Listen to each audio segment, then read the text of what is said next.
कि किसी ने सच ही कहा है कि जब भी पढ़ाई करने बैठो हमेशा ये सोचकर बैठो कि आज आखिरी बार पढ़ रहा हूं और कल मेरे हिंदी का पेपर है।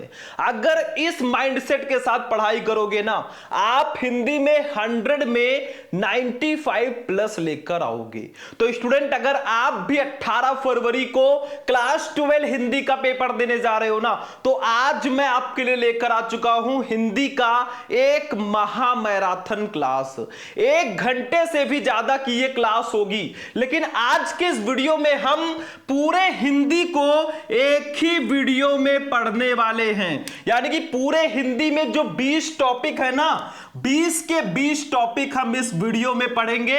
अब हिंदी का टेंशन खत्म कर दो भैया, अंतिम समय है, अब आपके पास टाइम नहीं है। और ऐसा ही मैराथन क्लास मैं हर साल बच्चों को देता हूं और लाखों बच्चे हिंदी में 100 में 95 प्लस लेकर आते हैं, वो भी कम समय में पढ़कर। 100 में 95 प्लस लाना है तो ये वीडियो बस आप शुरू से लेकर लास्ट तक देख लेना।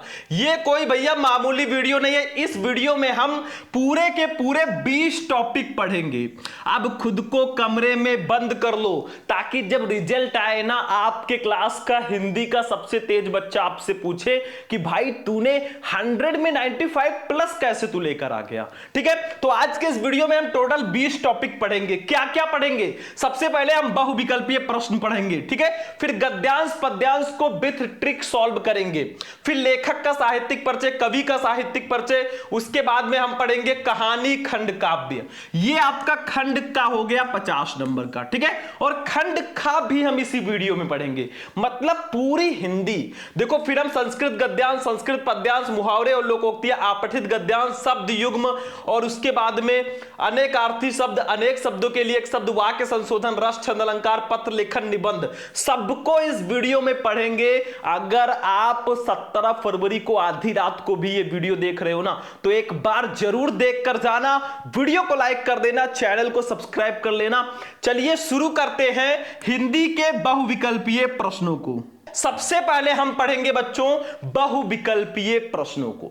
बहुविकल्पीय प्रश्न आपके बोर्ड एग्जाम में टोटल 10 नंबर के पूछे जाते हैं और आज के इस वीडियो में सबसे पहले हम बहुविकल्पीय प्रश्नों को पढ़ेंगे। ये मैराथन क्लास है, थोड़ा सा समय निकाल कर ध्यान से इस वीडियो को देख लेना, नहीं तो बाद में आपको पछताना पड़ेगा। ठीक है, चलो तो स्टार्ट करते हैं। इसका पीडीएफ कैसे मिलेगा अभी मैं बताऊंगा। देखो, फर्स्ट का 100 अजान एक सुजान के लेखक कौन है? इंपॉर्टेंट क्वेश्चन है। 100 अजान एक सुजान, भारतेंदु हरिश्चंद्र, प्रताप नारायण मिश्र, श्याम सुंदर दास या बालकृष्ण भट्ट? भैया बालकृष्ण भट्ट जी हैं 100 अजान एक सुजान के लेखक। वीडियो को जितना हो सके लाइक कर देना मेरे भाई। आप लोगों के एक एक लाइक से हमें मोटिवेशन मिलता है। अगर आपको सारे सब्जेक्ट का नोट्स चाहिए, वो भी बिल्कुल फ्री में, तो भैया एक काम करना, प्ले स्टोर से शुभम लेक्चर ऐप डाउनलोड कर लेना। साथ में इस वीडियो को सिर्फ और सिर्फ 2000 लाइक्स तक आप लोग पहुंचा देना।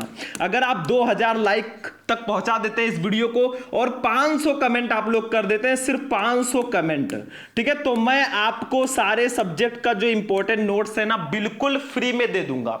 और मैं दे भी रहा हूं। कहां दे रहा हूं अभी मैं वीडियो के बीच में बताऊंगा, लेकिन आप लोग थोड़ा लाइक, कमेंट, शेयर और सब्सक्राइब कर दिया करो, इससे हमें मोटिवेशन मिलता है। ठीक है, चलो भैया दूसरे का खा, राष्ट्र का स्वरूप। पहले का खा है, ये खा वाला क्वेश्चन है। राष्ट्र का स्वरूप निबंध के लेखक कौन है बताओ? अरे बहुत इजी है मेरे भाई, आपके 12th में चैप्टर ही है। राष्ट्र का स्वरूप किसने लिखा है? वासुदेव शरण अग्रवाल जी ने लिखा है। हमें ऑप्शन पढ़ने की जरूरत ही नहीं है, सीधा सीधा आंसर पता है, क्योंकि हमारा चैप्टर ही है मेरे भाई। इतना भी नहीं पता तो क्या पता। ठीक है, फिर भी टेंशन मत लो, जो अब हम तैयारी करवाएंगे ना कम से कम समय में, कहीं भी आपको ऐसा वीडियो नहीं मिलेगा। अगर आधी रात को भी देख रहे हो 17 फरवरी को, तो ये वीडियो देखकर चले जाना, मैं गारंटी लेता हूं 50 तो आपका कंप्लीट है। बाकी मैं मैराथन क्लासेस मैंने आपको दिए हैं, वो जाकर देखो, और भी आगे आपको मिलते रहेंगे। ठीक है, चलो गा वाला। ध्रुव यात्रा कहानी के लेखक कौन है? ध्रुव यात्रा के लेखक कौन है बताओ? अमरकांत, मुंशी प्रेमचंद, यशपाल या जैनेन्द्र कुमार? भैया जैनेन्द्र कुमार जी हैं ध्रुव यात्रा के लेखक। चौथा ऑप्शन बिल्कुल सही है। कैसे आपको पीडीएफ फ्री मिलेगा अभी मैं बताऊंगा, पहले वीडियो को ध्यान से देखो। ठीक है, चलो घा वाला क्वेश्चन देखो, विद्या निवास मिश्र निबंधकार हैं। किस प्रकार के निबंधकार हैं? ललित निबंधों के, विचारात्मक निबंधों के, मनोवैज्ञानिक निबंधों के, या भावनात्मक निबंधों के? तो इसका राइट आंसर होगा ललित निबंधों के। विद्या निवास मिश्र जी जो है ना, ये ललित निबंधों के लेखक हैं, ललित निबंधों के रचनाकार हैं। बिल्कुल फ्री का क्वेश्चन है। मैंने आपको ऑब्जेक्टिव क्वेश्चन जो हिंदी के हैं ना, 50-50, 100 क्वेश्चन करके मैंने सारे क्वेश्चन कंप्लीट कराए हैं। कोई भी बच्चा नहीं कह सकता कि सर आपने नहीं पढ़ाया है। जाकर देखो, और साथ में जो मैं पढ़ा रहा हूं इसको भी ध्यान से देखो। अंगा, भाषा और आधुनिकता के लेखक कौन है? अब ये भी चैप्टर आपके 12th में है, बताओ कौन है? प्रोजी वासुदेव शरण अग्रवाल, डॉक्टर एपीजे अब्दुल कलाम, प्रोजी सुंदर रेड्डी या हजारी प्रसाद द्विवेदी? भैया रेड्डी जी हैं, प्रोजी सुंदर रेड्डी जी हैं भाषा और आधुनिकता के लेखक। एक काम करना, आपके जितने भी लेखक हैं, जितने भी कवि हैं, सबका साहित्यिक परिचय और उनकी रचनाओं को पढ़ लो मेरे भाई। 5 नंबर 10 नंबर उधर भी कंप्लीट, और साथ में ऑब्जेक्टिव में भी क्वेश्चन आते हैं। तो क्यों ना इसको पढ़ लें? क्यों पढ़े हो चक्कर में? कोई नहीं है टक्कर में। चलो भैया 5 क्वेश्चन हो गए। अब दूसरे का क्या रहेगा? इसमें भी 5 क्वेश्चन रहेंगे, लेकिन ये हिंदी पद्य के इतिहास से रहेंगे। अभी तक जो हमने 5 पढ़ा वो हिंदी गद्य के इतिहास से थे, ठीक है। चलो दूसरे का क्या? हिंदी साहित्य का इतिहास लिखने वाले सर्वप्रथम विद्वान कौन है? डॉक्टर गियरसन, गारसा दत्त तासी, डॉक्टर रामकुमार वर्मा या आचार्य रामचंद्र शुक्ल? भैया हिंदी साहित्य का इतिहास लिखने वाले सबसे पहले विद्वान हैं गारसा दत्त तासी। सेकंड ऑप्शन बिल्कुल सही है, आंख बंद करके टिक कर देना। चलो बच्चों खा वाला क्वेश्चन देखो, बढ़ते चलो आगे, पीछे मुड़कर अब नहीं देखना है। भले ही खुद को कमरे में बंद करना पड़े, लेकिन प्रूफ करके दिखाना है कि हां हम कर सकते हैं। जो कहते हैं तुझसे नहीं होगा, उनको भी करके दिखाएंगे। और ध्यान रखो मेरे दुश्मनों, एक दिन हम भी टॉपर बन के दिखाएंगे। चलो, मलिक मोहम्मद जायसी को किस काव्यधारा का कवि माना जाता है? मलिक मोहम्मद जायसी। ज्ञान मार्गी अथवा संत काव्यधारा? नहीं। राम मार्गी काव्यधारा हो ही नहीं सकता। सूफी काव्यधारा या सगुण भक्ति काव्यधारा? भैया सूफी काव्यधारा का कवि माना जाता है मलिक मोहम्मद जायसी को, ठीक है। चलो बच्चों गा वाला क्वेश्चन देखो, देखो पूरे खंड का को पढ़ने वाले हैं। अभी तो पार्ट 2 शुरू हुई है, आगे आगे देखिए होता है क्या।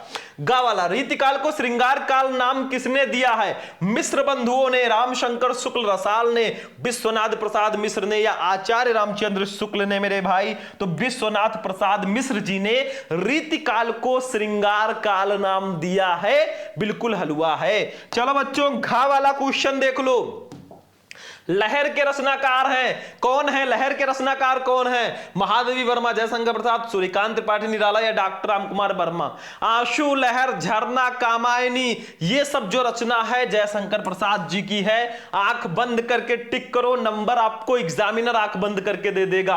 अंगा नंबर क्वेश्चन पे आ जाओ बच्चा बाड़ी। हिरोशिमा कविता के रचनाकार कौन है? हिरोशिमा, रामधारी सिंह दिनकर, सच्चिदानंद, हीरानंद, वात्स्यायनज्ञे, महादेवी वर्मा, या माखनलाल चतुर्वेदी? भैया हिरोशिमा के रचनाकार हैं अज्ञे जी। दूसरा ऑप्शन बिल्कुल सही है। 10 बहुविकल्पीय प्रश्न मैंने आपको बता दिए आज, 10 नंबर के ये आएंगे। और भी क्वेश्चन चाहिए यूट्यूब पे जाकर सर्च कर लेना, class 12 Hindi important objective question Shubham lecturer video मिल जाएगा, जाकर जरूर देखना। अब बच्चों हम गद्यांश को देखेंगे। गद्यांश एक ऐसा टॉपिक ना मेरे हिसाब से बिल्कुल हलवा है। सिर्फ आप इस गद्यांश को ध्यान से पढ़ो, 10 नंबर का ये आता है बच्चों। गद्यांश को पढ़ना है, थोड़ा सा पहचानना है, और ये देखो 5 क्वेश्चन दिए गए हैं, इसका आंसर लिखना है।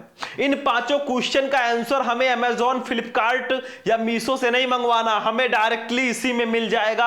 अभी मैं ढूंढ कर बताने वाला हूं, ठीक है। देखो ध्यान से, पहले इसको पढ़ते हैं, फिर क्वेश्चन का आंसर ढूंढते हैं, फिर लिखते भी हैं। मैं आपको सारी चीजें बताऊंगा। बाकी हिंदी की कॉपी कैसे लिखे उस पर मैं वीडियो ऑलरेडी बना चुका हूं। गद्यांश पर मैंने 5 गद्यांश करके वीडियो बनाया, यूट्यूब पे सर्च करोगे क्लास 12 हिंदी इंपॉर्टेंट गद्यांश शुभम लेक्चरर, वीडियो मिल जाएगा, जाकर देख लेना। तो इसको पढ़ते हैं, फिर ट्रिक के साथ आंसर ढूंढते हैं। देखो भाषा स्वयं संस्कृति का एक अटूट अंग है। संस्कृति परंपरा से निःसृत होने पर भी परिवर्तनशील और गतिशील है। उसकी गति विज्ञान की प्रगति के साथ जोड़ी जाती है।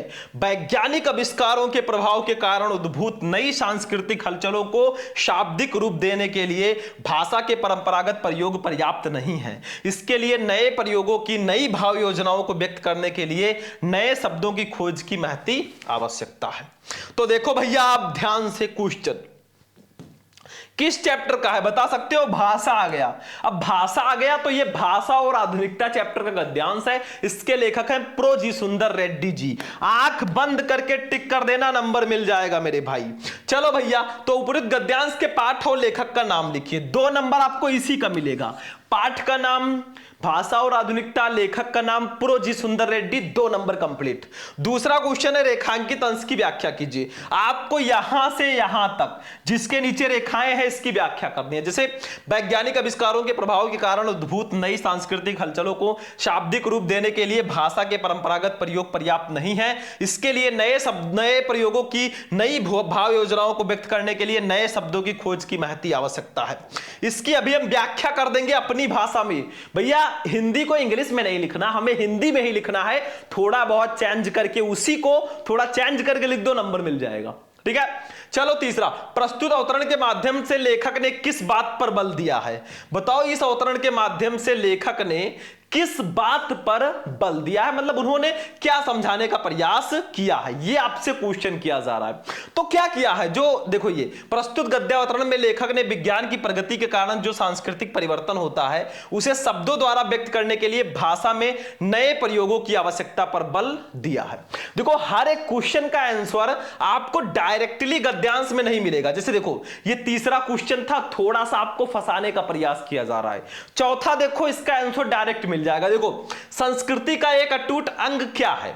तो अटूट अंग, संस्कृति, ये सब कीवर्ड है। ये देखो, भाषा स्वयं संस्कृति का एक अटूट अंग है।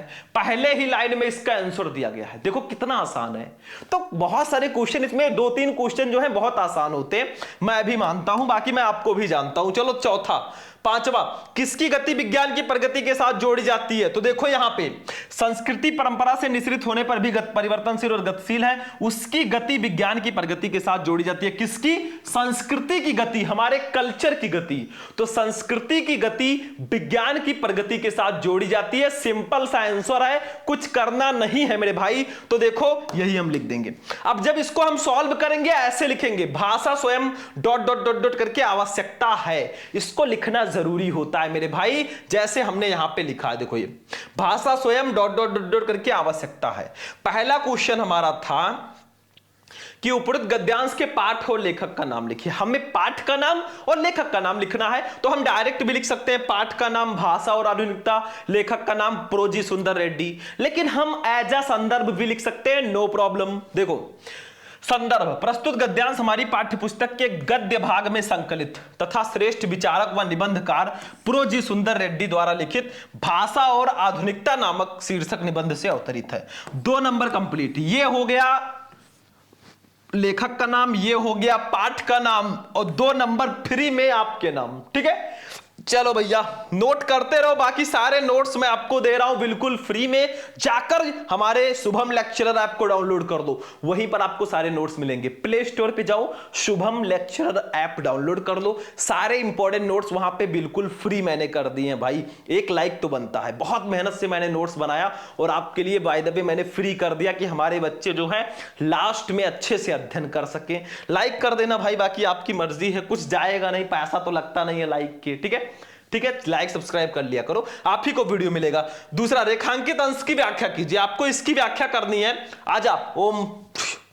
देखो, रेखांकित अंश की व्याख्या, वैज्ञानिक आविष्कारों के प्रभाव के कारण उद्भूत नई सांस्कृतिक हलचलों को शाब्दिक रूप देने के लिए भाषा के परंपरागत प्रयोग पर्याप्त नहीं है। इसके लिए नए प्रयोगों की, नई भाव योजनाओं को व्यक्त करने के लिए नए शब्दों की खोज की महती आवश्यकता है। इसी की व्याख्या करनी है, वो भी अपने शब्दों में। चलो भैया, इसी को चेंज करके लिखेंगे हम। एक प्यारा सा हेडिंग डालेंगे, क्या? रेखांकित अंश की व्याख्या। ये देखो, हमने हेडिंग डाल दिया रेखांकित अंश की व्याख्या, डाल दिया। लिखो भाषा में जो प्रयोग प्राचीन काल से चले आ रहे हैं वे नए सांस्कृतिक परिवर्तनों को व्यक्त करने में समर्थ नहीं है। नित्य प्रति संस्कृति में हुए परिवर्तनों को भाषा द्वारा व्यक्त करने के लिए भाषा में नए नए प्रयोगों, नए नए शब्दों की खोज का कार्य होना बहुत आवश्यक है, जिससे बदलते हुए नए भावों को उचित रूप से व्यक्त किया जा सके। बस हो गया, उसी को तोड़ मोड़ के मैंने लिख दिया, नंबर मिल गया। थोड़ा बहुत चेंज करके लिख दो भैया, मंत्र नहीं पढ़ना हमें, 2 नंबर यहां पर भी फिक्स हो गया। चीजें बहुत आसान है, सिर्फ समझने वाला चाहिए। ठीक है, टॉपर बनना आसान है, पढ़ने वाला चाहिए। चलो तीसरा, प्रस्तुत अवतरण के माध्यम से लेखक ने किस बात पर बल दिया है? इस अवतरण के माध्यम से, इस गद्यांश के माध्यम से लेखक ने किस बात पर बल दिया? तो देखो ये तीसरा, प्रस्तुत गद्यावतरण में लेखक ने विज्ञान की प्रगति के कारण जो सांस्कृतिक परिवर्तन होता है उसे शब्दों द्वारा व्यक्त करने के लिए भाषा में नए प्रयोगों की आवश्यकता पर बल दिया है। 2 नंबर यहां पर भी कंप्लीट। आसान नहीं है, हलवा है। बाकी अगर बोर्ड एग्जाम में अच्छा नंबर आ गया तो आप ही का भाई जलवा है। चलो चौथा, संस्कृति का एक अटूट अंग क्या है? तो भाषा स्वयं संस्कृति का एक अटूट अंग है। तो ऐसे लिख देंगे, देखो ये, आजा भाई आजा। देखो ये चौथा, संस्कृति का एक अटूट अंग भाषा है। 2 नंबर कंप्लीट। अगला क्वेश्चन देखो, स्टार्टिंग के जो दोनों क्वेश्चन है ना, पाठ का नाम, लेखक का नाम, रेखांकित अंश की व्याख्या, थोड़ा सा दिमाग लगाना है, बाकी सब हलवा है। किसकी गति विज्ञान की प्रगति के साथ जोड़ी जाती है? भैया संस्कृति की गति विज्ञान की प्रगति के साथ जोड़ी जाती है, अभी तो मैंने बताया था। तो यहां पे लिख दो, संस्कृति की गति विज्ञान की प्रगति के साथ जोड़ी जाती है। 2 नंबर यहां पर भी ले जाओ भाई, 10 में 10 लेकर आओगे अगर ऐसे करके आओगे, बाकी आपकी मर्जी। अगर नहीं पढ़ोगे तो प्रॉब्लम में जाओगे। चलो भैया पद्यांश पे चलते हैं। ये देखो पद्यांश आ गया है, पढ़ने में तो बहुत मजा आता है, मीनिंग अगर आपको निकालना आता है। मैंने आपको बताया था कि आप पवन दूतिका, कैकेयी का अनुताप, श्रद्धा मनु गीत, इन सब चैप्टर का हिंदी मीनिंग पढ़ लो बच्चों। सबसे ज्यादा पद्यांश इसी से आता है। जैसे ये हमारा आ गया है पवन दूतिका से, ठीक है, 10 नंबर का ये भी आता है। सेम प्रोसेस है, मतलब इस पद्यांश को ध्यान से पढ़ना है। इसके नीचे 5 क्वेश्चन है, 5 का आंसर देना है। लेकिन पद्यांश के लिए मेरे भाई हिंदी मीनिंग आना चाहिए। गद्यांश में तो हम ट्रिक लगाकर समझ जाते हैं, लेकिन गद्यांश में भी आप पाठ का नाम, उसके लेखक का नाम पहले से ही याद करके लिखना, बाकी सब आसान है।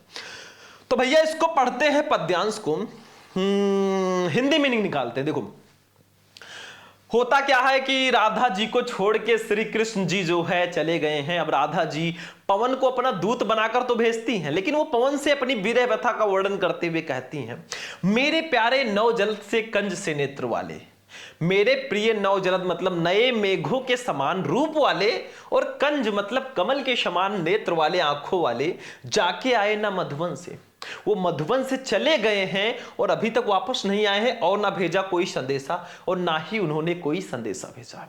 मतलब राधा जी पवन से कहती हैं कि मेरे प्रिय मतलब मेरे नए बादलों के समान रूप वाले और कमल के समान नेत्र वाले मेरे प्रिय श्री कृष्ण जो है वो हमको छोड़ के मधुवन से चले गए हैं और अभी तक वो वापस नहीं आए हैं और उन्होंने हमारे लिए कोई संदेशा भी नहीं भेजा है।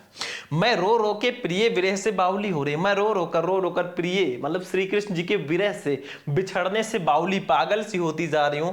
जाके मेरी सब दुख कथा श्याम को तू सुना दे, जाओ और मेरी सारी दुख कथा तुम श्याम को सुना दो।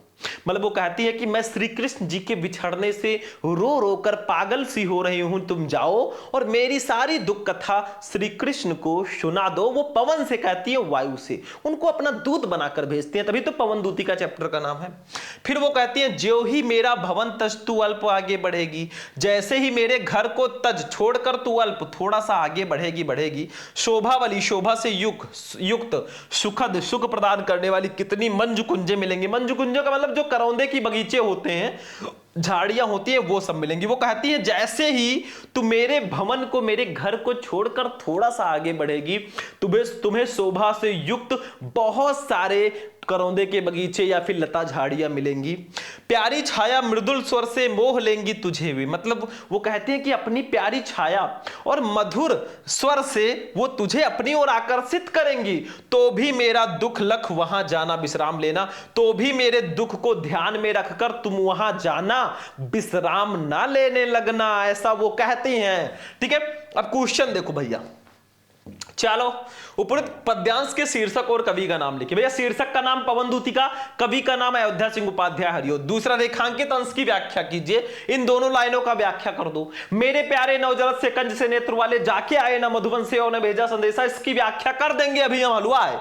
तीसरा, पवन दूतिका द्वारा किसने किसको संदेश भेजा है? पवन दूतिका द्वारा राधा जी ने श्री कृष्ण जी को संदेश भेजा है। अगर हिंदी मीनिंग आपको आता है, ये चीजें आपके लिए हलवा हो जाएंगी, ये मेरी गारंटी है। चौथा, प्रस्तुत पद्यांश में श्री कृष्ण के सौंदर्य का वर्णन किस प्रकार किया गया है? तो प्रस्तुत पद्यांश में श्री कृष्ण जी को बताया गया है कि उनका जो शरीर है वो नए बादलों के समान है और उनके जो नेत्र हैं वो कमल के समान है, पहले ही लाइन में बताया गया था। पांचवा, राधा की मनोदशा का वर्णन कीजिए। राधा श्री कृष्ण जी के विरह में रो रो कर पागल हो रही है, यही लिख दो, काम खत्म है। 2-2 नंबर फिक्स, 10 नंबर लेके आओगे। चलो भैया आप लिखते हैं, ऐसे लिखेंगे, मेरे प्यारे डॉट डॉट डॉट डॉट करके ना विश्राम लेना। पहला क्वेश्चन है, उपरोक्त पद्यांश के शीर्षक और कवि का नाम लिखिए। डायरेक्ट भी लिख सकते हो, शीर्षक का नाम पवन दूतिका, कवि का नाम है अयोध्या सिंह उपाध्याय हरिओद, लेकिन हम ऐसा संदर्भ लिखेंगे। देखो, प्रस्तुत पद्यांश महाकवि अयोध्या सिंह उपाध्याय हरिओद द्वारा रचित प्रिय प्रवास से हमारी पाठ्य पुस्तक के पद्य भाग में संकलित पवन दूतिका शीर्षक काव्यांश से अवतरित है। 2 नंबर कंप्लीट। मतलब इनका एक बहुत ही फेमस महाकाव्य है प्रिय प्रवास, ये रचना उसी से ली गई है मेरे भाई, बाकी पवन दूतिका चैप्टर से। 2 नंबर आपका कंप्लीट हो जाएगा। या डायरेक्ट भी लिख सकते हो, शीर्षक का नाम पवन दूतिका, कवि का नाम अयोध्या सिंह उपाध्याय हरिओद, बहुत आसान है। चलो अगला क्वेश्चन, चलो भाई नेक्स्ट। दूसरा, रेखांकित अंश की व्याख्या कीजिए। आपको इसकी व्याख्या करनी है, देखो ध्यान से, किसकी व्याख्या करनी है? आजा भाई।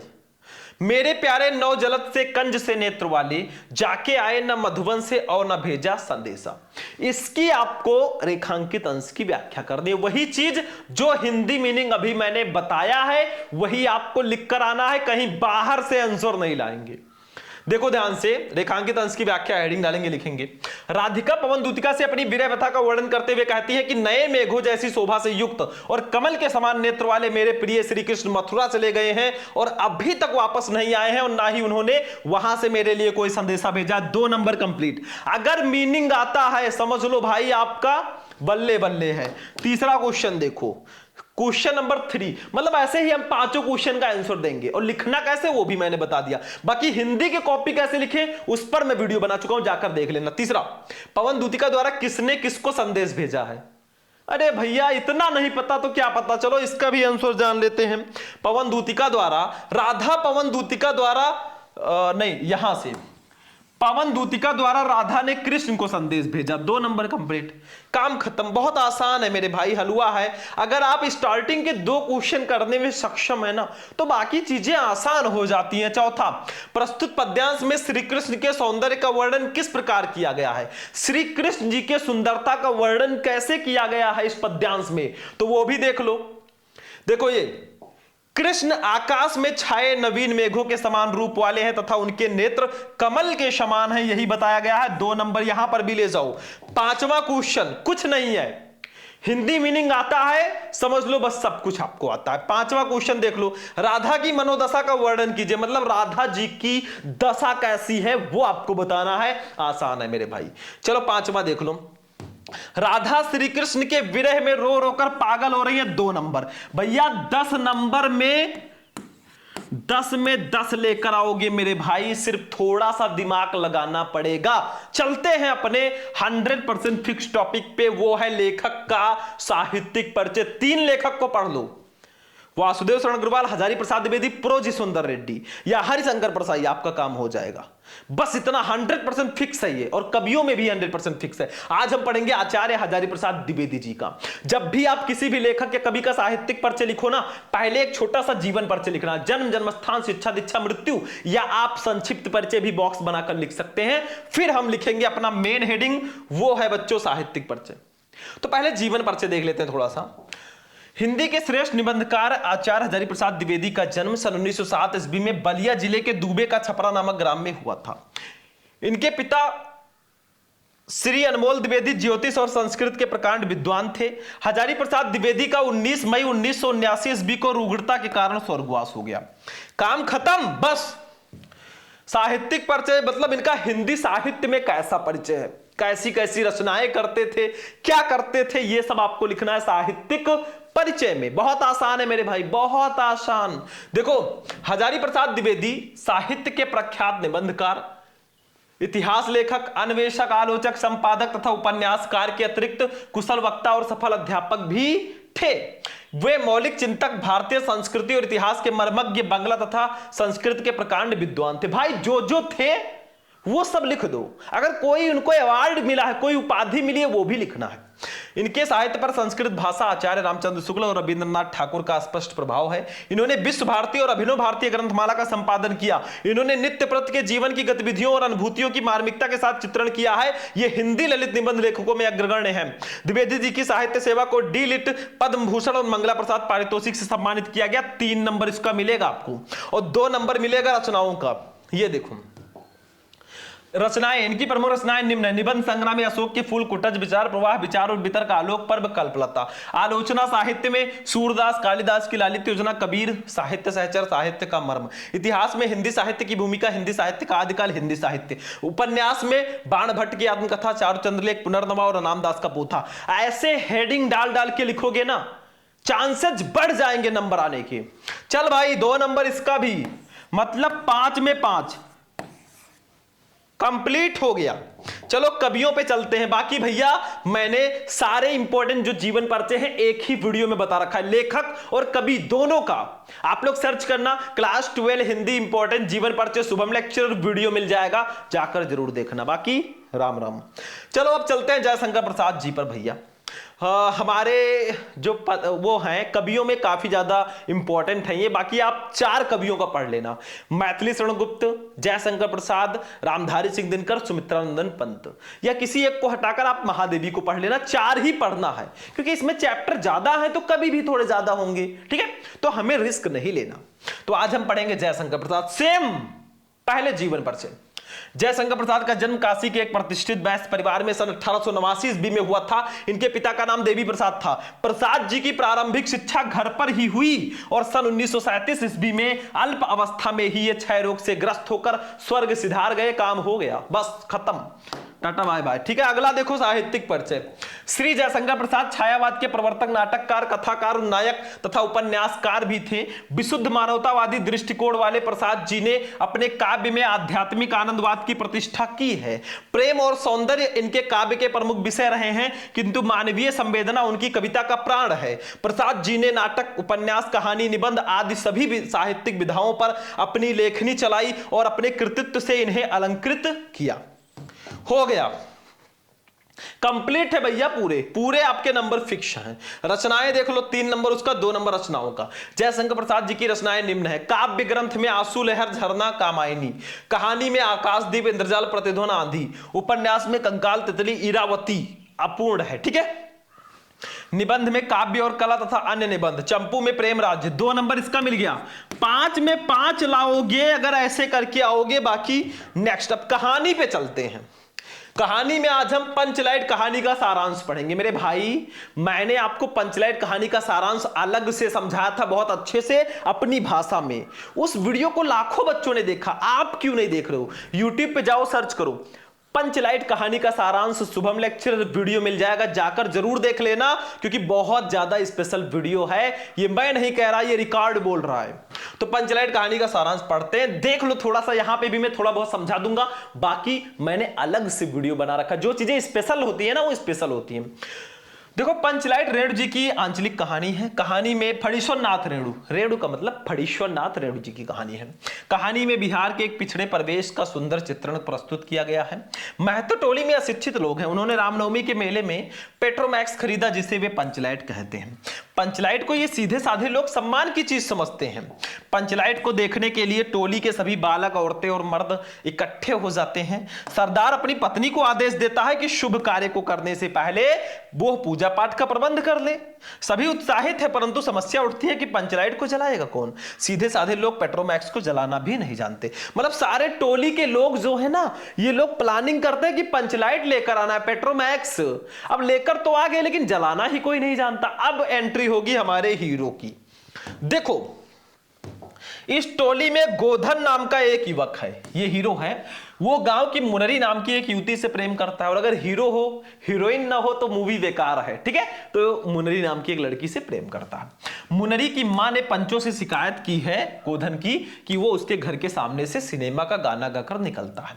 अब अगर भाई गोधन मुनरी से प्यार करता है तो उसके घर से गाना वाना गाकर निकलेगा, सनम रे मैं तेरा सनम हूं अरे।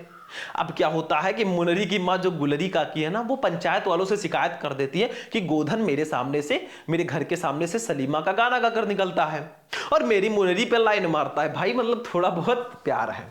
होता क्या है, इस कारण पंचों ने उसे जात से निकाल दिया था, मतलब पंचायत वालों ने उसे गांव से ही निकाल दिया, ठीक है। मुनरी को पता है कि गोधन पंचलाइट जला सकता है। अब भैया काम लगेगा गोधन का, क्योंकि गांव में आया है पंचलाइट, नहीं जला पाए तो अगल आसपास वाले गांव वाले बहुत बेइज्जती करेंगे भाई, मजा लेंगे। तो वही अब क्या होगा, गोधन जो है पंचलाइट जला सकता है। वो चतुराई से ये बात पंचों तक पहुंचा देती है।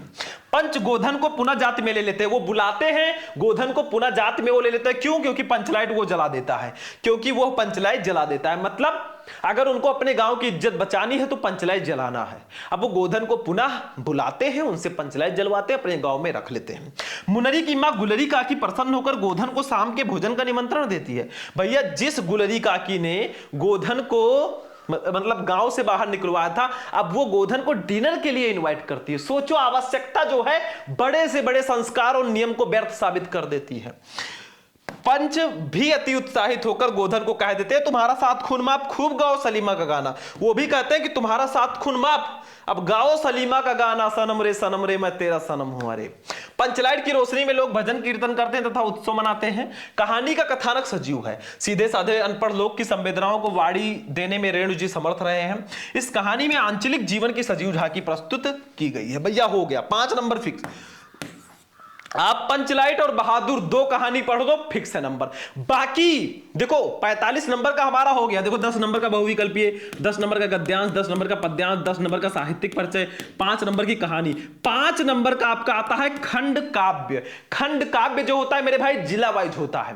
जैसे यूपी में कई जिले हैं, कुछ जिलों में मुक्तिया, कुछ जिलों में रश्मि रथी, कुछ जिलों में आलोकप्रीत, कुछ जिलों में त्यागपति, कुछ जिलों में श्रवण कुमार। तो आप किस जिले से हो, आप में कौन सा खंड काव्य है, कमेंट कर देना और उसी को पढ़ना आप लोग। फिर ये 50 नंबर आपका फिक्स हो जाएगा। यानी कि खंड का जो है हमारा पूरा फाइनल हो चुका है। चले अब खंड खा पे चले। पहली चीज देखो, सबसे पहले हम पढ़ेंगे संस्कृत का गद्यांश। भैया संस्कृत का जो गद्यांश होता है ना, पूरे 7 नंबर का पूछा जाता है। इतना आसान भी नहीं है ये सफर। देखो ध्यान से, इसमें होगा क्या, संस्कृत का आपको हिंदी में अनुवाद करना है। मतलब इसका संदर्भ लिखकर हिंदी में अनुवाद करना है। मैंने आपको बताया था 4 चैप्टर आप पढ़ लो, संस्कृत का गद्यांश उसी से आता है। जैसे जातक कथा, महामना मालविया, पंचशील सिद्धांता, संस्कृत भाषा या महत्वम, ये 4 चैप्टर पढ़ लो, उसी से गद्यांश आएगा। ये हम नहीं बोल रहे, ये रिकॉर्ड बोल रहा है पिछले साल के, ठीक है। तो सबसे पहले इस गद्यांश को हम ध्यान से पढ़ेंगे, इसका हिंदी मीनिंग मैं आपको निकालना सिखाऊंगा। उसके बाद में इसको लिखना कैसे है संदर्भ के साथ, वो मैं आपको बताऊंगा। तो देखो ध्यान से, मैं थोड़ा हिंदी मीनिंग इसका निकाल देता हूं, क्योंकि हिंदी मीनिंग निकाल लोगे ना तभी तो अनुवाद लिख पाओगे। 2 नंबर संदर्भ का मिलता है, 5 नंबर हिंदी अनुवाद का, यानी कि टोटल 7 नंबर। तो देखो क्या है, महामनस्विन मदन मोहन मालवीयस्य जन्म प्रयागे प्रतिष्ठित परिवारो भवति। अब देखो थोड़ा थोड़ा हिंदी मीनिंग आप निकाल सकते हो। देखो, महामना मदन मोहन मालवीय का जन्म प्रयाग के प्रतिष्ठित परिवार में हुआ था। वही चीज लिखा है, थोड़ा संस्कृत में लिखा है, और संस्कृत को हिंदी में कन्वर्ट करना इजी होता है क्योंकि इसमें ऑलरेडी हिंदी दिया रहता है। आगे देखो, अस्य पिता, इनके पिता पंडित ब्रजनाथ मालविया, पंडित ब्रजनाथ मालविया संस्कृतस्य, संस्कृत के सम्मानित विद्वान आसीत विद्वान थे। और इनके पिता पंडित ब्रज मोहन मालविया, वो भी संस्कृत के एक सम्मानित विद्वान थे, ठीक है। मतलब आपको संस्कृत में ही हिंदी मीनिंग छिपा मिल जाएगा। आगे देखो, अयम प्रयागे, इन्होंने प्रयाग एवं संस्कृत पाठशाला एवं राजकीय विद्यालय से एवं म्योर सेंट्रल महाविद्यालय से शिक्षा प्राप्त करके अत्रयो यही राजकीय विद्यालय में अध्यापन कार्य आरंभ किया। मतलब इन्होंने प्रयाग के संस्कृत पाठशाला राजकीय विद्यालय एवं म्योर सेंट्रल महाविद्यालय से शिक्षा प्राप्त की और यही प्रयाग में ही राजकीय विद्यालय में अध्यापन कार्य इन्होंने स्टार्ट किया। आगे देखो, यूका मालवीय स्वाकीयेन प्रभावपूर्ण भाषणेन जनानाम मनांसी अमोहयत। मतलब युवक मालवीय के स्वाकीयेन प्रभावपूर्ण भाषण, उनके प्रभावपूर्ण भाषण से जनानाम लोगों का मनांसी मन अमोहयत मोह लेते थे। मतलब युवक मालवीय जी जो है ना, अपने प्रभावपूर्ण भाषण से लोगों का मन मोह लेते थे, इतना अच्छा वो भाषण देते थे।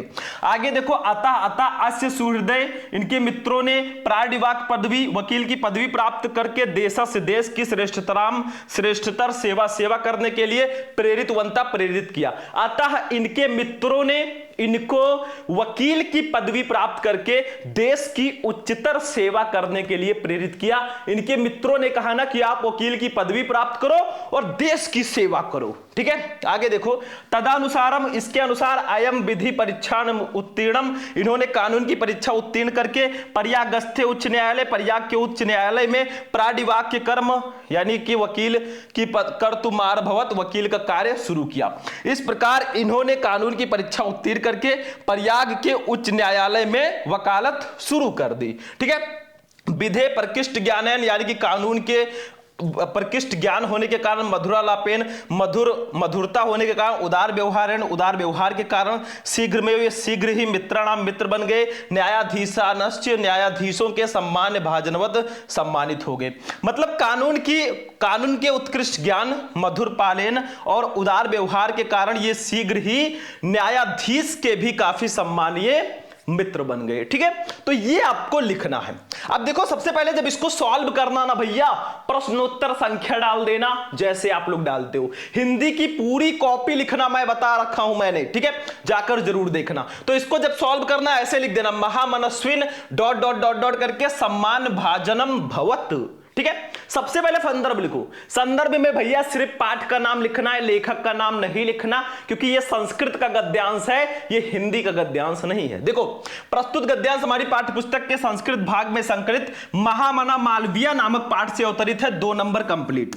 अगर मान लो संस्कृत भाषा या महत्वम पाठ से आ जाता है तो ऐसे लिख दो, प्रस्तुत गद्यांश हमारी पाठ्य पुस्तक के संस्कृत भाग में संकलित संस्कृत भाषा या महत्वम नामक पाठ से अवतरित है। बस पाठ का नाम बदल दो, रिकॉर्ड बदल जाएगा। चलो आगे बढ़ते हैं, अनुवाद लिख दो भैया। हिंदी में अनुवाद अब लिखो जो मैंने अभी आपको बताया। ठीक है, देखो, महामना मदन मोहन मालवीय का जन्म प्रयाग के एक प्रतिष्ठित परिवार में हुआ था। इनके पिता पंडित ब्रजनाथ मालवीय संस्कृत के प्रतिष्ठित विद्वान थे।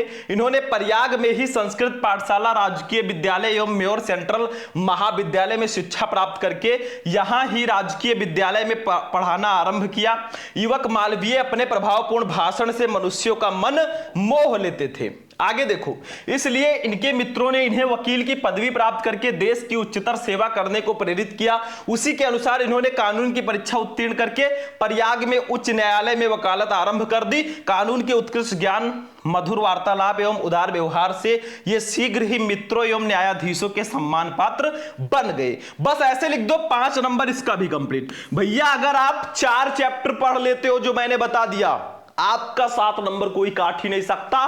प्रीवियस ईयर पेपर उठाकर देख लेना, अगर हम पे विश्वास ना हो तो ऐसे लिखकर आओ, 7 में 7 नंबर ले जाओ। चलो भैया आगे बढ़ते हैं। अब चलते हैं संस्कृत पद्यांश पे। 100% फिक्स टॉपिक हमारे हिंदी का। एक काम करो, संस्कृत पद्यांश के लिए आपका जो चैप्टर है सुभाषित रत्नानी, इस पूरे चैप्टर के जितने भी श्लोक हैं सबको पढ़ लो। 7 नंबर फिक्स है आपका। एक तो इसमें से आता ही है, कभी कभी दोनों इसी में से आ जाता है। बाकी चैप्टर में ज्यादा श्लोक है ही नहीं। देखो, किसी किसी चैप्टर में एक श्लोक है, उसको पढ़ लेना, फिर तो 100% गारंटी है। इसीलिए ये 100% फिक्स टॉपिक की कैटेगरी में आता है, क्योंकि सुभाषित रत्नानी चैप्टर से ही श्लोक पूछे जाते हैं। ये मैं नहीं बोल रहा, ये रिकॉर्ड बोलता है। ठीक है, तो आप लोग उस पूरे चैप्टर को पढ़ लेना। बाकी जो चैप्टर है उसमें एक एक श्लोक है, उसको पढ़ लेना, फिर तो बल्ले बल्ले है। देखो, काव्य शास्त्र विनोदेन कालो गच्छत धीम ताम व्यसनेन च मूर्खाणाम निंद्रया कलहेन वा, ये सुभाषित रत्नानी का ही हमारा श्लोक है। मतलब जो बुद्धिमान लोग होते हैं उनका जो टाइम होता है, समय काव्य शास्त्र के विनोद में बीतता है, और जो मूर्ख लोग होते हैं उनका जो समय होता है वो लड़ाई झगड़े में, मूर्खतापूर्ण बकबक में और सोने में बीतता है। ठीक है, बस यही है। जब इसको सॉल्व करना ऐसे लिख देना, काव्य शास्त्र विनोदेन डॉट डॉट डॉट डॉट करके कलहेन वा। सबसे पहले हम लिखेंगे बच्चों संदर्भ। देखो, प्रस्तुत पद्यांश या श्लोक हमारी पाठ्य पुस्तक के संस्कृत भाग में संकलित सुभाषित रत्नानी नामक पाठ से अवतरित है। 2 नंबर आपका फिक्स हो गया, बस यही लिखना है। वहां पे गद्यांश था, यहां पे पद्यांश कर दो, 2 नंबर कोई काट ही नहीं सकता। अनुवाद लिख दो, बुद्धिमानों का समय काव्य और शास्त्रों की चर्चा यानी कि के विनोद या आनंद में बीतता है, और मूर्खों का समय, यहां पे मूर्खों कर देना, मूर्खों का समय बुरे शौकों में, सोने में या लड़ाई झगड़े में बीतता है। मतलब जो बुद्धिमान लोग होते हैं ना, वो काव्य शास्त्र के विनोद में या पढ़ाई वढ़ाई में उनका समय बीतेगा, और जो मूर्ख लोग होंगे लड़ाई झगड़े करेंगे और बुरे शौक करेंगे, सोएंगे दिन रात, तो इसमें बीतता है। तो ये चीजें समझो, सुभाषित रत्नानी चैप्टर में यही सारी चीजें बताई जा रही हैं कि आपको करना क्या है। ठीक है, चलो बच्चों, मुहावरे एवं लोकोक्तियों को देख लेते हैं। देखो, मैंने ऑलरेडी संस्कृत के गद्यांश, संस्कृत के पद्यांश को अलग अलग वीडियो में भी बता रखा है। यूट्यूब पे सर्च करोगे ना, 5 आपको मिल जाएंगे मेरे द्वारा, एक वीडियो में सर्च करो, क्लास 12 हिंदी संस्कृत इंपॉर्टेंट गद्यांश शुभम लेक्चरर वीडियो मिल जाएगा, क्लास 12 हिंदी संस्कृत इंपॉर्टेंट पद्यांश शुभम लेक्चरर वीडियो मिल जाएगा। मुहावरे एवं लोकोक्तियां सिर्फ 2 नंबर की आती हैं, एक ही करना होता है। देखो, जैसे फर्स्ट है घी के दिए जलाना, इतना ही क्वेश्चन आपको दिया जाएगा। अर्थ आपको लिखना है खुशियां मनाना। वाक्य प्रयोग आपको करना है, जैसे देखो, भ्रष्ट अधिकारी का तबादला होने पर सभी कर्मचारियों ने घी के दिए जलाए। बस आपका क्वेश्चन वाक्य में आना चाहिए, वाक्य प्रयोग हो गया। दूसरा, आम के आम गुठलियों के दाम, मतलब दोहरा लाभ प्राप्त करना। वाक्य प्रयोग देखो, सोहन ने चावल तो पहले ही अच्छे दामों पर बेच दिए थे, अब धान की भूसियों को बेचकर भी पैसे बना रहा है। इसी को कहते हैं आम के आम गुठलियों के दाम। मतलब चावल तो उसने अच्छे दाम पर पहले ही बेच दिए थे, अब चावल की भूसियों को बेचकर भी वो पैसे बना रहा है। मतलब आम के आम और गुठलियों के भी दाम भाई, डबल फायदा, दोहरा लाभ। ठीक है, बस ऐसे कर देना, काम खत्म है। चलो स्क्रीनशॉट ले लो। अब ये आते हैं बच्चों अपठित गद्यांश पे। एक ऐसा गद्यांश जो आपके चैप्टर में तो नहीं होगा, लेकिन फ्री का नंबर देकर जाएगा। बहुत आसान है, इस गद्यांश को ध्यान से पढ़ लेना। 3 क्वेश्चन दिए जाएंगे, तीनों का आंसर आपको इसी गद्यांश में मिल जाएगा, इसी वाले में। देखो ध्यान से, थोड़ा हाँ फिट हो जा बेटा, हाँ इसी गद्यांश में मिल जाएंगे। पहले इसको पढ़ो ध्यान से, फिर इसके क्वेश्चन का आंसर हम ढूंढना बताएंगे, फिर आपको लिखना सिखाएंगे। ठीक है, स्टेप बाय स्टेप। देखो ध्यान से पढ़ो इसको। 5 नंबर का पूरे ये आता है बच्चों, 5 नंबर का। देखो, आजाद भारत में दुर्गा भाभी को उपेक्षा और सम्मान दोनों प्राप्त हुए। सरकारों ने उन्हें पैसों से तौलना चाहा।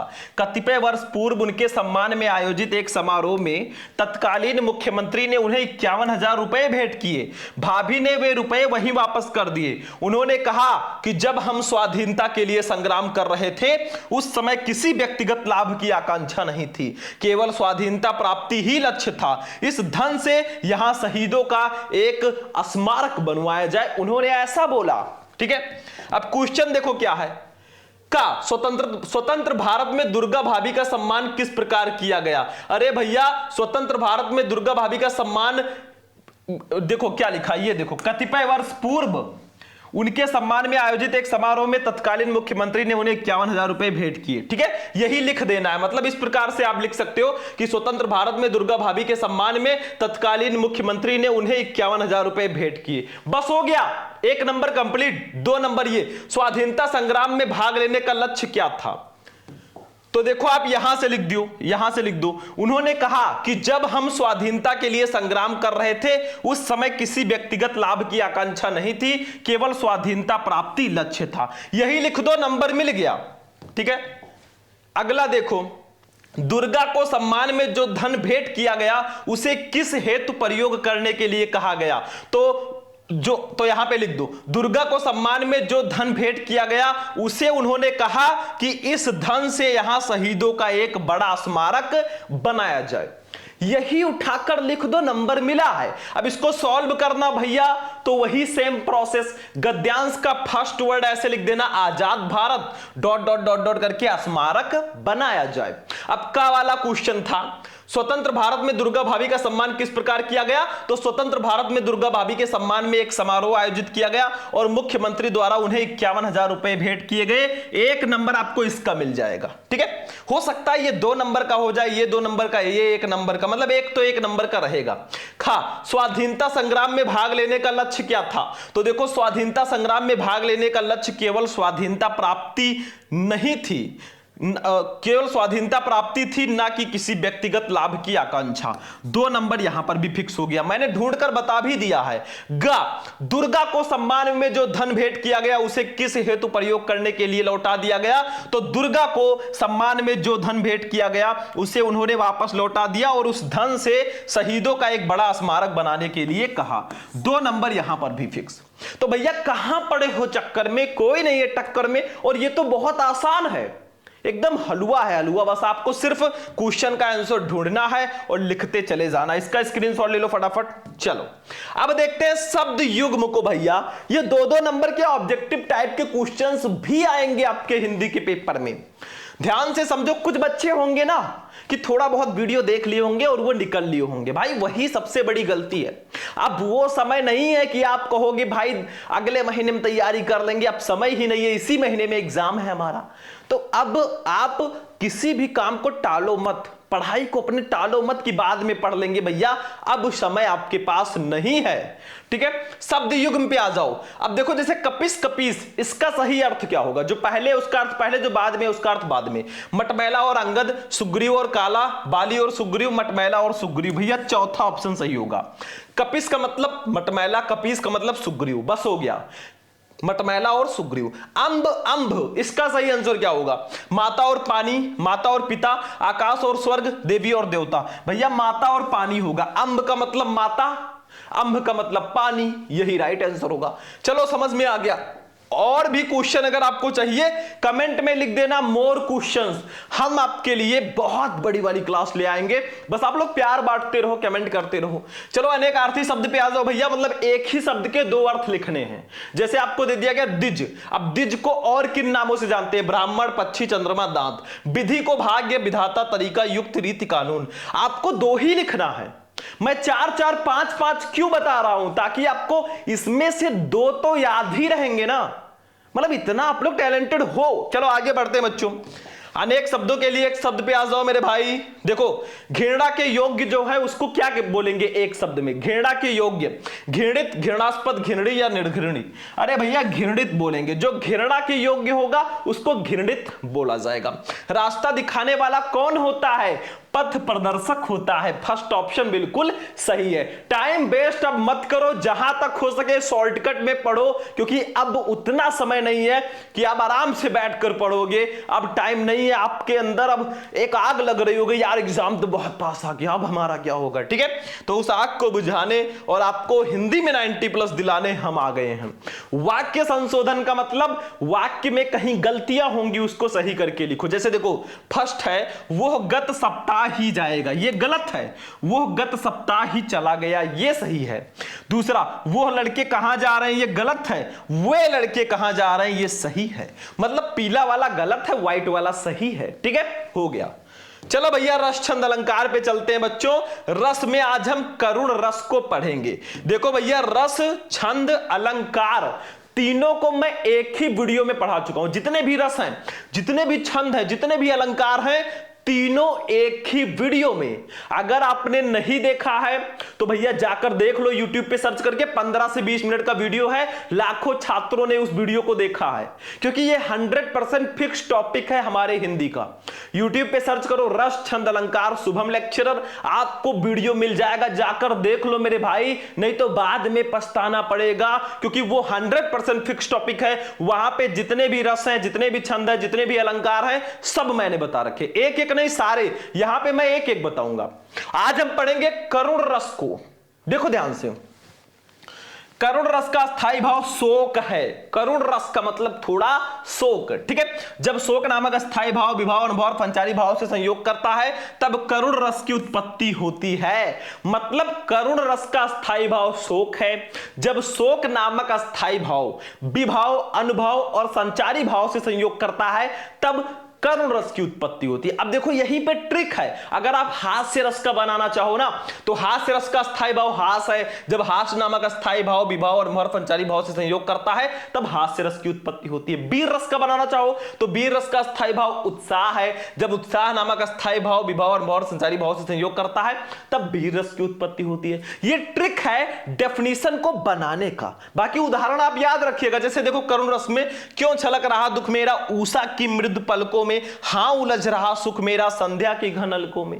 ठीक है, मतलब दुख आ गया भैया तो ये करुण रस है। आप करुण रस के एग्जाम्पल सर्च कर लेना। अगर आपको कोई दूसरा याद है बेफिक्र होकर लिखो, जरूरी नहीं है कि आप यही वाला जाओ लिखो, क्योंकि आपको जो याद है वो आप लिख सकते हो मेरे भाई। अलग अलग बुक्स में अलग अलग दिया रहता है। चलो आगे बढ़ते हैं बच्चों। रस हो गया, छंद पे चलेंगे। छंद, इसको समझो। आज हम पढ़ेंगे दोहा। दोहा आप शुरू से ही सुनते जा रहे हो। रहीमन पानी राखिए, बिन पानी सब सून, पानी गए न उबरे मोती मानुष चून। मतलब बहुत सारे दोहे हैं, कोई एक नहीं है। यहां पे मैंने दूसरा दोहा ले रखा है। देखो, दोहा अर्ध सममात्रिक छंद है। इसमें 4 चरण होते हैं। 4 चरण का मतलब एक ये 2 3 4। इसके पहले और तीसरे चरण में 13 मात्राएं, मतलब ये पहले और तीसरे चरण में 13 मात्राएं होंगी और दूसरे तथा चौथे चरण में 11 मात्राएं होंगी। मतलब इसमें और इसमें 11 मात्राएं होंगी। यही होगा दोहा। ठीक है, अब चरण क्या है? देखो ये जो कॉमा के इधर है ये पहला चरण है, ये दूसरा, ये तीसरा है, चौथा। देखो मात्राएं थोड़ा सा गिनना हम लोग सीख लेते हैं। देखो मां पर ए का मात्रा लगा है तो यहां पे 2 मात्रा होगी। थोड़ा पतला कर देते हैं भाई, ज्यादा मोटा है। ठीक है, देखो ध्यान से, ये मां के ऊपर ए लगा है तो 2 मात्रा, ये भी 2 2 4 1 5 1 6 2 8 2 10 1 11 2 13 मात्रा यहां पर हो गई। जो यस मॉडल आपको दिख रहा है ना, ये 2 मात्राओं को व्यक्त करता है। ठीक है, तो पहले और तीसरे में भी 13 होंगी। देखो 2 1 3 1 4 2 6 2 8 2 10 1 11 2 13। ठीक है, हो गया। जो सिंगल है उसको सिंगल मात्रा लेंगे। अब इसमें और इसमें 11 होंगी। जैसे देखो 2 2 4 1 2 6 1 7 1 8 2 10 1 11 हो गया। और इसमें देखो 2 1 3 1 4 5 6 7 8 2 10 1 11 हो गया। तो पहले और तीसरे में 13 हो गई, दूसरे और चौथे में 11 हो गया। यही है दोहा। जैसे मेरी भव बाधा हरो राधा नागर सोई, जतन की झाई परे श्याम हरित दुति होई। अब ये एग्जाम्पल मैंने तो ले रखा है। अगर आपको कोई दूसरा याद है ना तो बेफिक्र होकर लिखिए, क्योंकि कोई भी एग्जाम्पल आप लिख सकते हो। मात्राएं सही से बैठनी चाहिए। पहले और तीसरे में 13, दूसरे और चौथे में 11 मात्राएं होनी चाहिए मेरे भाई। चलो हो गया, स्क्रीनशॉट ले लिया आप लोगों ने, ले लो भैया, साइड में हूं मैं। ठीक है, चलो आगे बढ़ो बच्चों। अलंकार पे आ जाते हैं। देखो आज हम उत्प्रेक्षा अलंकार पढ़ेंगे। देखो जहां उपमेय में उपमान की संभावना की जाए वहां उत्प्रेक्षा अलंकार होता है। बस इतना ही डेफिनेशन है। जहां उपमेय में उपमान की संभावना की जाए वहां उत्प्रेक्षा अलंकार होता है। अब उपमेय क्या है? जिसकी तुलना की जाए। उपमान क्या है? जिससे तुलना की जाए। जैसे उदाहरण देखो, सोहत ओढ़े पीठ पटु श्याम सलोने गात, मनो नीलमणि शैल पर आतप पर्यो प्रभात।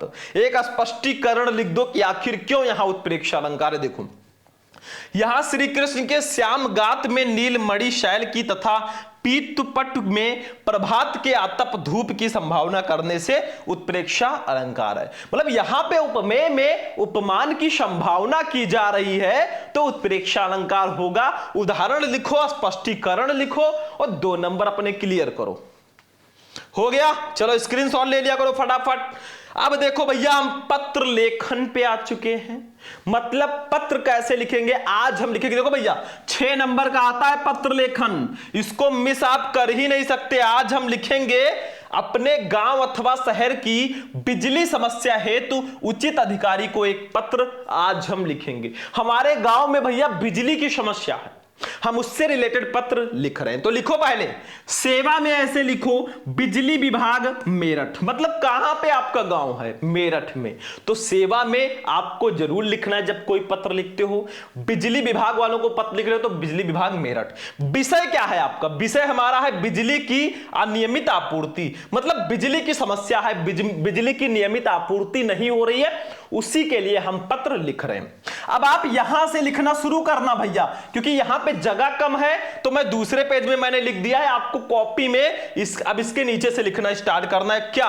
ये वाला। ठीक है, महोदय लिखो, अपनी पूरी प्रॉब्लम बतानी है। इसको हम बोलते हैं पत्र की बॉडी, यहां से लेकर यहां तक। ठीक है, ये हम लिख देंगे। उसके बाद में हम थोड़ा बहुत करके दिनांक लिख देंगे और ये सब। देखो हम क्या लिखेंगे? महोदय।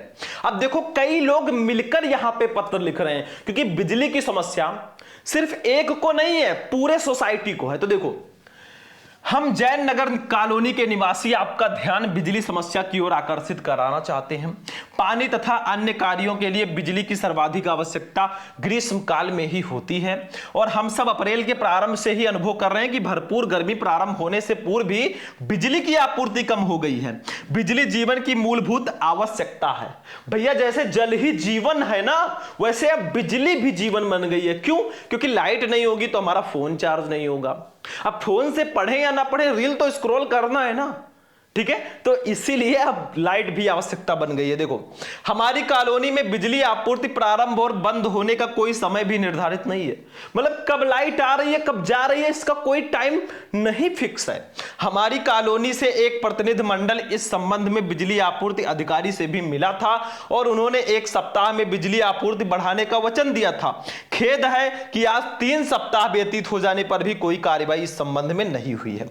मतलब आपके दिमाग में जो भी बिजली की समस्या से रिलेटेड चीजें आ रही है लिख दो, जरूरी नहीं है एकदम बुके वाला भाषा लिखो। ठीक है, स्क्रीनशॉट ले लो अभी जस्ट। आगे देखो, इस स्थिति में आपसे हमारा निवेदन है कि कृपया हमारी समस्या की ओर ध्यान दें और इसका शीघ्र समाधान कराएं। यदि बिजली आपूर्ति तुरंत बढ़ाना संभव नहीं है तो कम से कम उसका समय तो निर्धारित किया जा सकता है। शीघ्र ही कार्रवाई की आशा में दिनांक लिख दो, डालना मत दिनांक। फिर हम हैं आपके जैन नगर निवासी 1 2 3 करके जो भी लोग हैं उनको लिख दो, काम खत्म। नाम मत लिखो, ऐसे लिख दो बस। ठीक है, तो यही चीज है पत्र। जब आप लिखना, चीजों को बस ध्यान से समझना है कि आखिर पत्र को लिखने का कैसे तरीका समझ लो। पहले आप सेवा में लिखो, फिर जिसको पत्र लिख रहे हैं वो लिखो, फिर विषय लिखो, भाई आप किस विषय पर पत्र लिख रहे हो। महोदय लिखकर अपनी पूरी दुख कथा, अपनी पूरी प्रॉब्लम सुना दो। ठीक है, हो गया। फिर आगे देखो, थोड़ा उनसे निवेदन करो और दिनांक डाल के आप ये लिख दो, काम खत्म। ठीक है, समझ में आ गया? इसका भी स्क्रीनशॉट ले लो फटाफट। हो गया, चलो आगे बढ़ते हैं बच्चों। अब हम चलेंगे निबंध पे और आज हम पढ़ेंगे विद्यालय में स्वास्थ्य शिक्षा। देखो निबंध आप लोगों को बहुत सारे लोग कहेंगे कि पर्यावरण प्रदूषण पढ़ लो, जनसंख्या वृद्धि पढ़ लो, आतंकवाद पढ़ लो, विज्ञान वरदान या अभिशाप पढ़ लो। अच्छी बात है, पढ़ो। लेकिन आजकल के जो ट्रेंडिंग निबंध है कुछ इस टाइप के आते हैं। विद्यालय में स्वास्थ्य शिक्षा, मतलब आखिर विद्यालय में स्वास्थ्य के बारे में शिक्षा देना क्यों जरूरी है। तो देखो, जब भी निबंध लिखो पहले एक रूपरेखा बनाओ। रूपरेखा में हम वो सारे हेडिंग लिखेंगे जो हमें निबंध लिखते समय डालना है। हेडिंग में पहला हेडिंग प्रस्तावना सभी निबंध में रहता है। दूसरा हेडिंग आप निबंध जिस टॉपिक पर लिख रहे हो उससे रिलेटेड हेडिंग डालना, जैसे देखो विद्यालय में स्वास्थ्य शिक्षा। तीसरा, स्वास्थ्य शिक्षा की आवश्यकता। चौथा, स्वास्थ्य शिक्षा के लाभ। और पांचवा, उपसंहार। मतलब जब भी आप कोई निबंध लिखो रूपरेखा आपको पहले जरूर बनाना है, सबसे इंपॉर्टेंट चीज। फिर आपको प्रस्तावना हेडिंग जरूर होना चाहिए और लास्ट में उपसंहार होना चाहिए। बीच में आपको निबंध से रिलेटेड हेडिंग लिखना है। भाई बल्ले बल्ले है, मजा करो। चलो सबसे पहले हम जब निबंध लिखेंगे पहला हेडिंग रहेगा प्रस्तावना। आखिर विद्यालय में स्वास्थ्य शिक्षा है क्या, उसके बारे में आपको प्रस्तावना में लिखना है। जैसे देखो किसी भी देश की प्रगति के लिए वहां के नागरिकों का स्वास्थ्य स्वस्थ रहना बहुत जरूरी है। अगर हमारे देश को विकासशील बनना है, विकसित देशों में आना है, तो पहले तो हम सभी को स्वस्थ रहना होगा ना। आगे देखो, अतः व्यक्तित्व के निर्माण और समाज के उत्थान हेतु स्वास्थ्य शिक्षा का ज्ञान होना अत्यंत आवश्यक है। चार्ल्स ए बुचर के अनुसार स्वास्थ्य शिक्षा संपूर्ण शिक्षा क्रिया का अभिन्न अंग है। इसका उद्देश्य शारीरिक, मानसिक, भावनात्मक एवं सामाजिक दृष्टि से परिपूर्ण नागरिकों का ऐसी शारीरिक क्रियाओं के माध्यम से विकास करना है जिनका चयन इन उद्देश्यों को सामने रखकर किया गया है। स्वास्थ्य शिक्षा के अभाव में अन्य सभी प्रकार की शिक्षाएं अपूर्ण हैं। यदि मनुष्य स्वास्थ्य संबंधी नियमों का उचित प्रकार से पालन करेगा तो कई रोगों से उसका बचाव हो सकता है। भैया जैसे आप लोग हैं, अगर आप पढ़ाई कर रहे हो, जब सुबह उठो ना, बढ़िया ब्रश व्रश करो, फ्रेश हो जाओ और थोड़ी देर मेडिटेशन करो, थोड़ा सा अपने स्वास्थ्य पर भी ध्यान दो, योगा करो, मतलब कुछ चीजें आपको करनी है, ठीक है। चलो भैया, अगला हेडिंग हमारा रहेगा विद्यालय में स्वास्थ्य शिक्षा क्यों जरूरी है। देखो, विद्यालय में जितना महत्व ज्ञान को दिया जा रहा है उतना ही महत्व स्वास्थ्य शिक्षा को भी दिया जाना चाहिए। प्रत्येक विद्यालय के लिए यह आवश्यक है कि वो अपने विद्यालय में स्वास्थ्य शिक्षा से संबंधित नियमों का निर्धारण करें, वह इस दिशा में सदैव प्रयत्नशील रहें। विद्यालयों का यह कर्तव्य होना चाहिए कि वे अपने छात्रों को स्वास्थ्य संबंधी नियमों, खांसना, छींकना, थूकना, नशीले पदार्थों के सेवन आदि से होने वाली हानियों से अवगत कराएं, जिससे छात्र अपने स्वास्थ्य का उचित प्रकार से विकास कर सकेंगे। विद्यालय में जितना महत्व ज्ञान को दिया जा रहा है उतना ही महत्व स्वास्थ्य शिक्षा को भी दिया जाना चाहिए। प्रत्येक विद्यालय के लिए आवश्यक है कि वो अपने विद्यालय में स्वास्थ्य शिक्षा से संबंधित नियमों का निर्धारण करें, वह इस दिशा में सदैव प्रयत्नशील रहें, ठीक है। मतलब विद्यालय में शिक्षा के साथ साथ स्वास्थ्य शिक्षा भी जरूरी है। आगे देखो, विद्यालयों का यह कर्तव्य होना चाहिए कि वे अपने छात्रों को स्वास्थ्य संबंधी नियमों, ये तो हो गया शायद, ठीक है, ये 2 बार हो गया है, चलो इसको लिख दो। बाकी आगे देखो, छात्रों के स्वास्थ्य पर ध्यान देते हुए उन्हें स्वास्थ्य संबंधी सभी प्रकार की उचित जानकारी उपलब्ध करवाई जानी चाहिए। छात्रों में अच्छे स्वास्थ्य के लिए रुचि व जागरूकता पैदा की जाए। दूसरा, प्रत्येक छात्र के स्वास्थ्य की समय समय पर जांच पड़ताल की जानी चाहिए। तीसरा, छात्रों के स्वास्थ्य को बेहतर बनाए रखने हेतु उन्हें अपने आसपास के वातावरण की सफाई के महत्व से भी अवगत कराना चाहिए। भाई सफाई नहीं रहेगी तो आपका स्वास्थ्य वैसे ही अच्छा नहीं रहेगा, साफ सफाई जरूरी है। अगला हेडिंग रहेगा स्वास्थ्य शिक्षा के लाभ क्या हैं। अगर हम स्वास्थ्य शिक्षा के बारे में थोड़ा जानकारी रखें तो इसके लाभ क्या हैं। विद्यालय में प्रदान की जाने वाली स्वास्थ्य शिक्षा का छात्र पर गहरा प्रभाव पड़ता है। कुछ व्यक्ति स्वास्थ्य शिक्षा का अर्थ मनोरंजन व खेलने कूदने के साधन का या व्यायाम के रूप में लेते हैं। इसी कारणवश भारत में आज स्वास्थ्य शिक्षा की स्थिति अत्यंत विचित्र है। स्वास्थ्य शिक्षा के द्वारा छात्र अपने व्यक्तित्व का विकास कर सकता है, साथ ही अपना जीवन प्रसन्नता पूर्वक व्यतीत कर सकता है। स्वास्थ्य शिक्षा के द्वारा छात्र रोगों से विमुक्त रह पाएगा। इससे छात्र के आत्मविश्वास में वृद्धि होगी एवं वो सफलता के पथ पर अग्रसर होगा। छात्र हमारे देश की नींव हैं। यदि छात्र सुरक्षित व स्वस्थ रहेंगे तो वे देश की प्रगति में अपना योगदान देंगे। देखो भैया, जो भी बड़े बड़े वैज्ञानिक हैं, साइंटिस्ट हैं, बड़े बड़े डॉक्टर हैं, वो सब एक दिन छात्र ही थे और आप ही लोगों के बीच में से वो निकलते हैं, बस मेहनत और लगन से, ठीक है। अगला हेडिंग हमारा लास्ट हेडिंग रहेगा उपसंहार। देखो, विद्यालय में जब तक स्वास्थ्य शिक्षा को शिक्षा का एक महत्वपूर्ण अंग स्वीकार नहीं किया जाता है तब तक देश के नवयुवक देश की प्रगति में अपना योगदान नहीं दे पाएंगे। मनुष्य के व्यक्तित्व में चारित्रिक परिपक्वता लाने हेतु व आदर्श व्यक्तित्व के निर्माण हेतु स्वास्थ्य शिक्षा का ज्ञान दिया जाना अत्यंत आवश्यक है।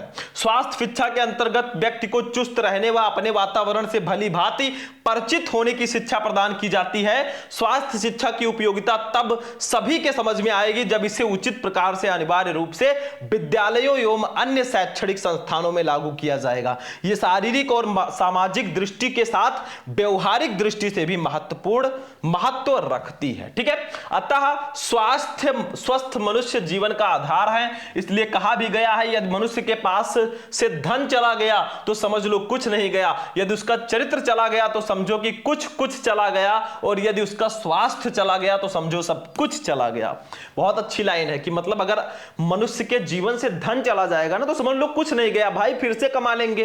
अगर चरित्र चला जाएगा तो समझ लो कुछ चला गया, लेकिन अगर स्वास्थ्य चला गया तो समझ लो सब कुछ चला गया, क्योंकि स्वस्थ ही नहीं रहोगे तो जीवन किस काम का, ठीक है। तो ये आपका निबंध था, आपको ऐसे ही रूपरेखा बनाकर हेडिंग डाल के लिख देना है। बाकी आपका जो पूरा खंड खा है, मतलब पूरा जो हिंदी है वो इस वीडियो में फिनिश होता है। आज का वीडियो आपको कैसा लगा? वीडियो पसंद आया वीडियो को लाइक कर देना, चैनल पर नए हो तो चैनल को भी सब्सक्राइब कर लेना। चलते हैं, फिर मिलेंगे किसी नेक्स्ट वीडियो में नेक्स्ट टॉपिक के साथ। तब तक के लिए जय हिंद।